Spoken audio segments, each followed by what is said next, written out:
Хуш модны их ургацын жил 3-4 жилийн зайтай байдаг бөгөөд энэ жил тохиож байна. Хуш модны самрыг иргэд ахуйн болон үйлдвэрлэлийн зориулалтаар ашиглах бэлтгэхдээ харьяа газрынхаа байгаль орчны асуудал эрхэлсэн төрийн захиргааны байгууллагаас тусгай зөвшөөрөл авдаг.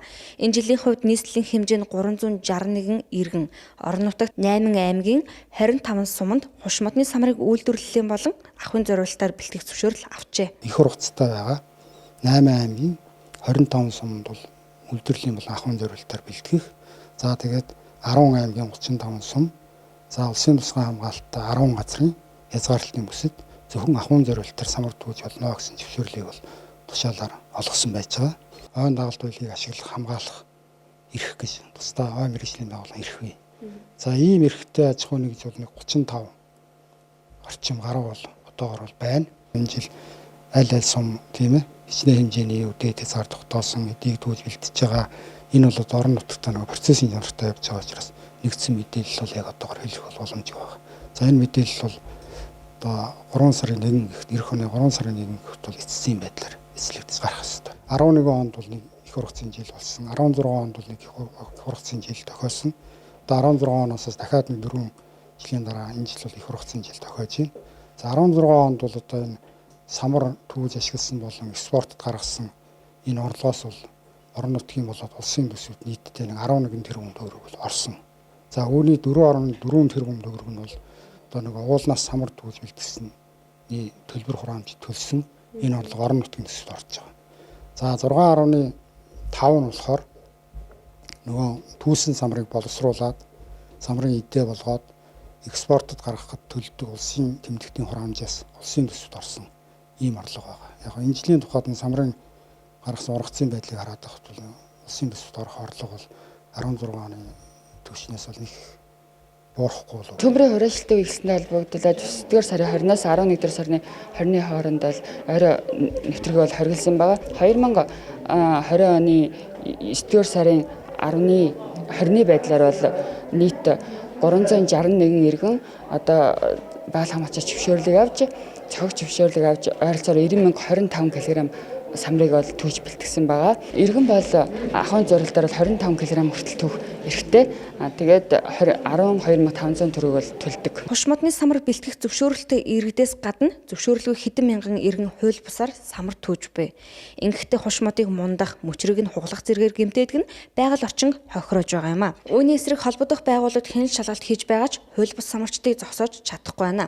Тухайлбал нийслэлийн байгаль орчны газраас өнгөрсөн сар гаруй хугацаанд 500 гаруй иргэнийг уулнаас буулгажээ.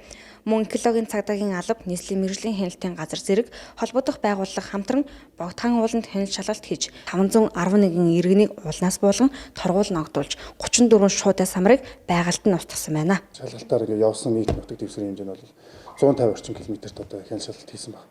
За энэ хяналт шалгалтын хүрээнд одоо 511 иргэний одоо хууль бусаар самар бэлтгэжсэн үйлдэлийг тасан зогсоосон. Мөн одоо 82 тээврийн хэрэгсэл 85 хотогт байрлаж исэн 511 хүнийг одоо тарах арга хэмжээг авсан.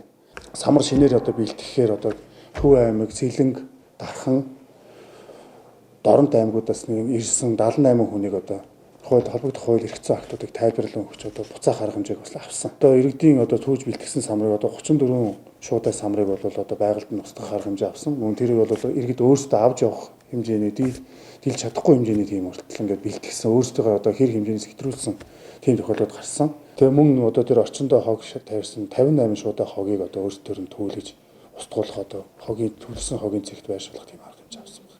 Нийт одоо 511 хүний үйлдэл одоо зөрчлөөс одоо бид тодорхой тооны 14 зөрчлийг л одоо онцолж одоо хариуцлага ногдууллаа гэж. Бус хүмүүстэй бол аль болох сануулгах тийм ээ дахиж одоо хууль бусаар бэлтгэхгүй байх талаас нь анхааруулсан байна. Хууль бус самарчдын дунд бага насны хүүхдэд дагуулсан ээж бүр жирэмсэн эмэгтэйч байдаг талаар хяналт шалгалт хийж буй албаныхан хэлсэн.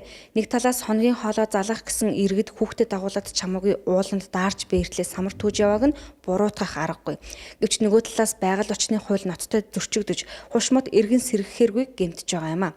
Тэгвэл ийм нөхцөлд хуулийн ямар зохицуулт байдаг талаар цагдаагийн ерхий газрын экологийн цагдаагийн албанаас тодрууллаа. Хууль бусаар самар түүж ойн дагалдах баялаг буюу одоо хуш модны самрыг одоо түүж бэлтгэсэн тохиолдолд Монгол Улсын зөрчлийн тухай хуулийн 7-9-1 зааснаар бол 300-аас 3,000 хүртэл нэгжээр торох шийтгэл ногдуулдаг. Мөн одоо хуш мод маань одоо 1 ховор ургамалд тооцогддог. Тэгэхээр Монгол Улсын эрүүгийн хууль зааснаар бол 1 ховор ургамлын эд хэрэгтэй үр жимсийг одоо хууль бусаар түүж бэлтгэсэн гэсэн заалт байгаа. Түүн дээр одоо хохирлын хэмжээ их байх юм бол эрүүгийн хариуцлага хүртэл татах тийм хуулийн зохицуулт. Энэ жил самарны бөөний үн 5,000-аас 8,000 төгрөг, ууландаа 12,000 төгрөгт хүрлээ. Самрыг бөөндж авч буй хүмүүс нь бүгд найрамдах хятад ард улсын иргэд байна. Тэд 1 кг самрыг дунджаар 10,000 төгрөгөөр худалдаж аваад хил давуулан 2-3 нугалж ашиг олдог гин. Учир нь самарнаас хаях зүйл байдаггүй бөгөөд тансаг зэрэглэлийн мебель тавилгын түүхийд, тавилганы өнгөлгөөний бодис, сайн чанарын цавуу гэд 20 орчим нэр төрлийн эцсийн бүтээгдэхүүн хийж зардаг байна. Харин самар түүгээд түүхийгээр нь зарсан манай улсын иргэд тухайн үедээ л мөнгөтэй болоод 7 хоногийн дараа мөнгөч үгүй, самарч үгүй, эцсийн бүтээгдэхүүнч үгүй хоосордог. Ард нь байгаль эколог ноцтой хохироод үлдэж байна.